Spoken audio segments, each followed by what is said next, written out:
Work and energy के इस chapter में अगर हम बात करते हैं एनर्जी की, suppose it is often said that a person A more energetic than person B. अगर एक पर्सन, सपोज एक पर्सन का नाम दे दो ए और दूसरे पर्सन का नाम है बी, ठीक है, तो उसमें एक पर्सन ज़्यादा एनर्जेटिक है, सपोज ए ज़्यादा एनर्जेटिक है बी वाले पर्सन से। इट मीन्स अगर एक पर्सन ज़्यादा एनर्जेटिक है लाइक ए, तो ए ज़्यादा वर्क कर सकता है बी से। लेकिन एक टाइम ऐसा आएगा कि A is not able to do much work, वो भी नहीं ज़्यादा वर्क कर पाएगा क्योंकि कुछ लॉस हो जाएगा। वो समथिंग जो कुछ लॉस होता है, कुछ निकल गया, वो होती है एनर्जी। एनर्जी वर्क करने में हेल्प करती है। तो इट में noted that anything which is capable of doing work has energy. For example, steams push up the lid placed on the boiling water container. It means steam has the ability or capacity to do work. Work done by the steam on the lid is to the energy of the steam. तो energy की बात करी जा रही है, जैसे steam की energy होती है, वो किसी बॉयल करते हुए बर्तन के ऊपर जो ढक्कन लगा होता है वो उसको उठा देती है। तो एनर्जी किसकी होती है? वो स्टीम की। तो इट मीन्स क्या हुआ कि डेफिनीशन ऑफ एनर्जी क्या है। फिर डेफिनीशन की अगर हम बात करें एनर्जी की, तो number 1, the capacity of doing work. The capacity of doing work by the body और an on object is known as the energy of the body और द ऑब्जेक्ट। तो यूनिट होता ये तो एक एनर्जी की बात करी कि कोई भी कैपेसिटी जो हमें वर्क करने में हेल्प करती है बॉडी को या ऑब्जेक्ट को, वो एनर्जी होती है। यूनिट ऑफ एनर्जी, अगर यूनिट की बात करते हैं तो unit of energy is same as that of the unit of work. जो वर्क का यूनिट होता है वही आपका एनर्जी का यूनिट होता है। ऐसा यूनिट ऑफ वर्क इज क्या होता है, आपने लास्ट वीडियो में देखा होगा वर्क्स एंड एनर्जी के चैप्टर का, कि जूल होता है और एनर्जी का भी इसलिए यूनिट जूल होता है। When we say that the energy of the body is 1 joule, it means this body has the capacity to do 1 joule work. तो ये यहाँ पर यूनिट की बात की है। तो एनर्जी क्या है? जिसकी वजह से कोई भी ऑब्जेक्ट या बॉडी वर्क कर पाती है, तो उसको एनर्जी हमने बोला है, उसका नाम एनर्जी दिया जाता है। अब यहाँ पर फॉर्म ऑफ एनर्जी की बात करें तो फॉर्म ऑफ एनर्जी में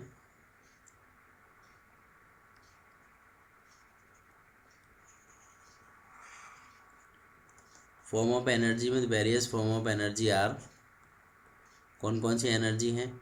like number 1, mechanical energy. Mechanical energy क्या होती है? The sum of the kinetic energy and potential energy of the body is known as mechanical energy. जब आप काइनेटिक एनर्जी और पोटेंशियल एनर्जी को ऐड कर देते हैं तो वहाँ पर क्या बन जाता है? Mechanical energy. अब काइनेटिक एनर्जी और पोटेंशियल एनर्जी की बात हम आगे करेंगे। नेक्स्ट जो एनर्जी है वो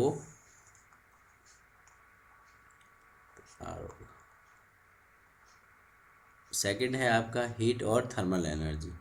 हीट और थर्मल एनर्जी क्या होती है? The energy possessed by the body due to the temperature. ऐसी एनर्जी जो टेम्परेचर की वजह से होती है उसे हम बोलते हैं थर्मल एनर्जी या हीट एनर्जी। थर्ड नंबर पे आता है chemical energy. Chemical energy, the energy released in the chemical reaction is known as chemical energy. इस टाइप से नेक्स्ट है आपका साउंड एनर्जी। तो the energy is vibrating body producing sound is known as sound energy. तो vibrate की वजह से जो साउंड क्रिएट होती है उसे हम साउंड एनर्जी बोलते हैं। Next electrical energy, the energy of moving electrons in a conductor connected with a battery known as electrical energy. अगर कोई बैटरी या ऐसा रिसोर्स जिससे इलेक्ट्रिसिटी मिल रही है उससे जो इलेक्ट्रॉन फ्लो हो रहे हैं, ठीक है, तो या हम कह सकते हैं जो इलेक्ट्रॉन का फ्लो है वो एनर्जी की वजह से है। तो moving the energy of moving electron in a conductor, किसी कंडक्टर कहते हैं इस वायर के अंदर जो इलेक्ट्रॉन जो फ्लो हो रहे हैं, ठीक है, इसकी एनर्जी। नेक्स्ट आपका आता है न्यूक्लियर एनर्जी। तो न्यूक्लियर एनर्जी क्या होती है? The energy released when two nuclei of light element combined with each other to form a heavy nucleus, or a heavy nucleus breaks into two light nuclei is known as the nuclear energy। तो एक चाहे वो heavy nucleus बनाना या फिर वो nucleus का break हो जाना, जिस एनर्जी की वजह से होता है वो न्यूक्लियर एनर्जी होगा। और नेक्स्ट है आपका सोलर एनर्जी। सोलर एनर्जी क्या होती है? The energy radiated by the sun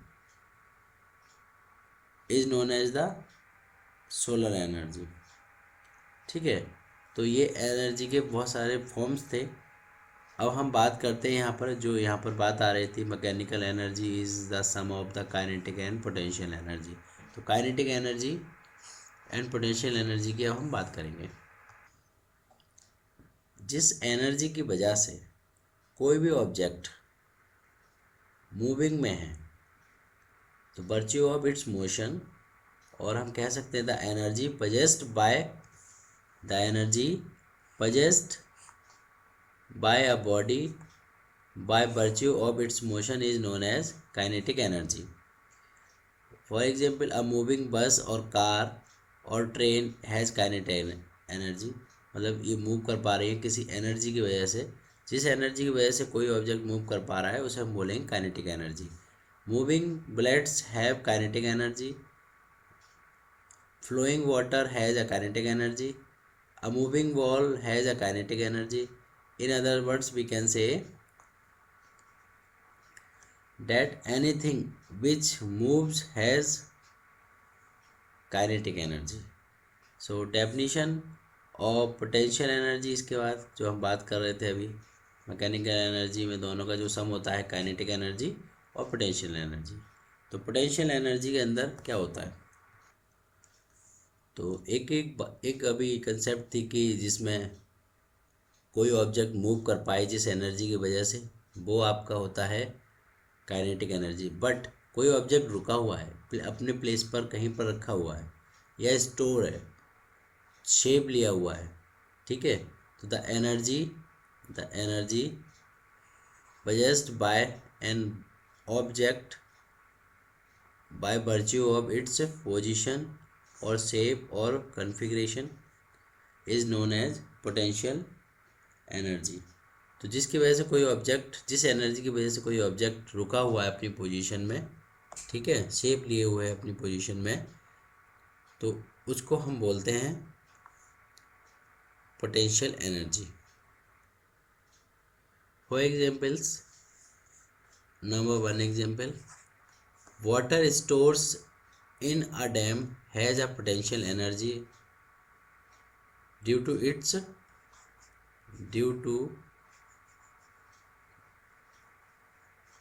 to its position। Second, a stone lying on the top of hill or mountains has a potential energy due to its position। ठीक है, जिस वजह से कोई object mountain पे रुका हुआ है या कोई स्टोन माउंटेन पे रुका हुआ है, ठीक है, उसको हम पोटेंशियल एनर्जी बोलते हैं। Next example, a stretched or a compressed spring has a potential energy due to its shape when spring is stretched or compressed, work is done, and this work done is stored as a potential energy or as the stretch or a compressed spring. So a stretch, अब मैं दोबारा बता देता हूँ, a stretch और compressed spring, चाहे एक spring stretch करी हुई है चाहे कंप्रेस करी हुई है, ठीक है, मान लो स्प्रिंग को खींच देते हैं या कंप्रेस करी हुई है बिल्कुल, ठीक है, वो किसकी वजह से होता है, जो एनर्जी है जो शेप लेके रखी हुई है, क्योंकि वो मूव तो नहीं कर रही है, एक पोजीशन में बनी हुई है, तो इसीलिए पोटेंशियल एनर्जी है।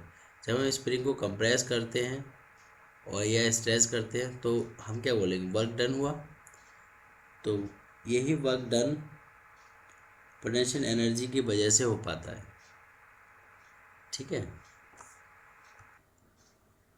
यहाँ पर कुछ और भी एग्जाम्पल हैं जो आपके पोटेंशियल एनर्जी को प्रेजेंट करते हैं। A bound spring of a watch has a potential energy due to its shape, और a stretched bow and arrow has a potential energy due to its shape। जब हमने energy की बात की है तो conservation of energy, conservation of energy यानी कि law of LAW, law of conservation of energy, ये क्या होता है, कंजर्व करके रखना, कोई चीज़ कंजर्व करके रखना, उसको हम conservation. For example, according to this law energy can neither be created nor be destroy, energy को ना तो ख़त्म किया जा सकता है ना क्रिएट किया जा सकता है, but can be change from one form to another form, एक फॉर्म से हम दूसरे फॉर्म में एनर्जी को कन्वर्ट कर सकते हैं, from one form to another form. जब हम उसको चेंज करते हैं तो इसको हम बोलते हैं law of conservation of energy.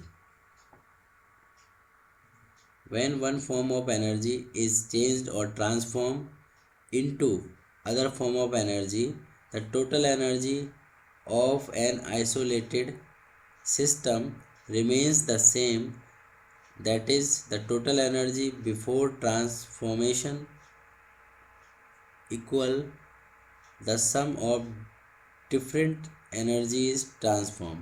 तो जो एनर्जी पहले थी उसके बाद जो एनर्जी है इसकी बात करी गई है, ठीक है। तो कंजर्वेशन ऑफ एनर्जी क्या है, एनर्जी को ना हम क्रिएट कर सकते हैं और ना उसको डिस्ट्रॉय कर सकते हैं, एनर्जी को हम वन फॉर्म से एन अदर फॉर्म में चेंज कर सकते हैं, तो ये है law of conservation of energy.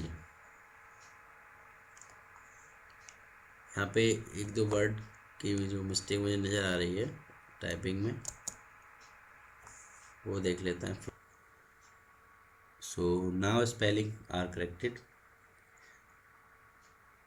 Energy can neither be created nor be destroyed but can be changed from one form to another form।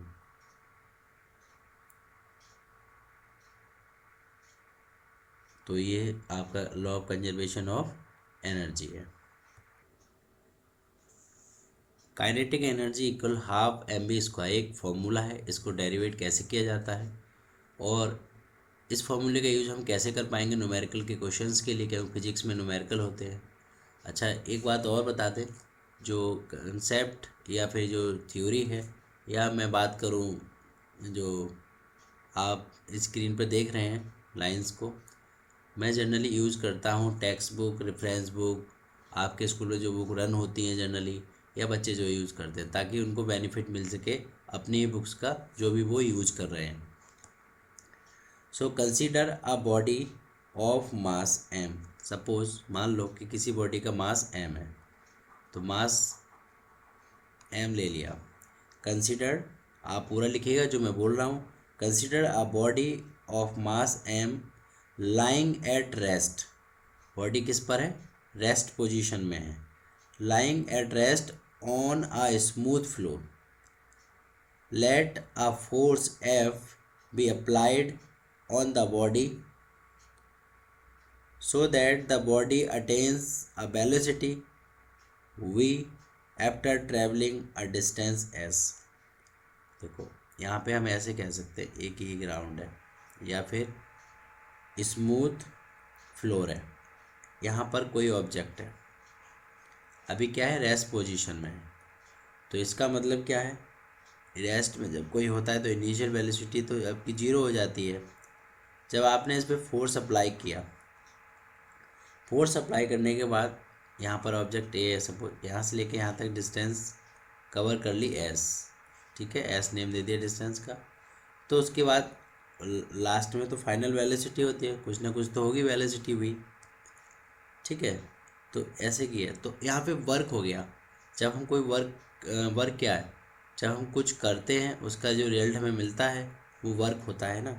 तो work done by the force on the body, तो हम यहाँ पे right करेंगे work done by the force on the body. तो इसको क्या आप राइट करोगे, इसको आप राइट करोगे W इक्वल एफ एस। ये तो फॉर्मूला आपने स्टडी किया था लास्ट वीडियोज़ में, इसे हमने इक्वेशन नंबर का 1 का नेम दे दिया।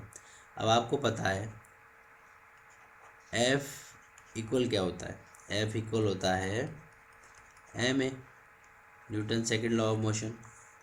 तो यहाँ पर हम MAS राइट कर सकते हैं, तो ये इक्वेशन नंबर हमारा आ जाएगा सेकंड।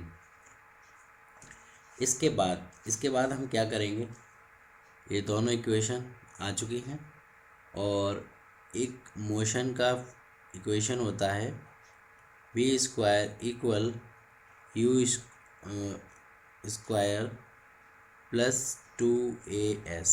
ये मोशन के चैप्टर में जब हम इक्वेशंस को स्टडी करते हैं तो आप पाएंगे कि ये इक्वेशन नंबर 3 है। तो v square minus you square equal क्या होगा 2as। मुझे फाइंड करना है एक्चुअली यहाँ पर s। तो u की वैल्यू तो अभी आपने देखी थी, यहाँ पर क्या है 0 है। तो 0 हम जब यहाँ पे रखेंगे इस प्लेस पर, u की प्लेस पर, तो क्या हो जाएगा, देखो आप खुद देखो क्या हो जाएगा, ठीक है 2as। तो अगर मुझे s इक्वल फाइंड करना है तो यहाँ पे तो v स्क्वायर बचा और नीचे आ जाएगा 2a।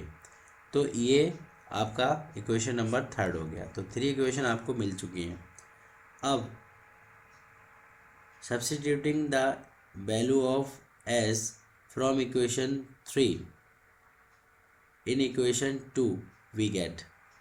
तो हमको क्या मिलेगा, s की वैल्यू को अगर यहाँ प्लेस कर देते हैं, यहाँ पर आप प्लेस करते हो तो आपको क्या मिलेगा, ठीक है। तो ये देखो यहाँ पे देखो w इक्वल ma वैसे ही रहा अपने प्लेस पर, फिर यहाँ पे आएगा into v square by 2a। तो आप देखो a से ये कैंसिल हो जाएगा, एक्सेलरेशन होता है ये, कैंसिल हो जाएगा m v स्क्वायर बाय 2। तो इसको हम ऐसे भी तो राइट कर सकते हैं ना, half m v square w equal half m v square. तो वर्क और एनर्जी दोनों का यूनिट सेम होता है, तो हम क्यों ना इसको काइनेटिक एनर्जी का नाम दे दें, क्योंकि यहाँ पे हमने मूवमेंट की बात करी और मूवमेंट होता है काइनेटिक एनर्जी की वजह से। तो हाफ एम बी स्क्वायर।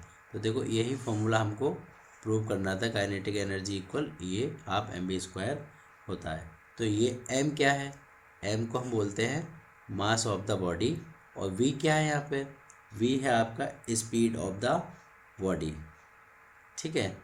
तो इस तरीके से आपने देखा कि काइनेटिक एनर्जी का डेरिवेशन ऐसे किया जाता है और इसके फॉर्मूले का यूज़ हम आगे करेंगे, जिसमें मास दिया होगा, आपका स्पीड दिया होगा बॉडी का, ठीक है, और काइनेटिक एनर्जी की बात की जाएगी वहाँ पर। तो वहाँ पर आप इसको अप्लाई कर सकते हैं।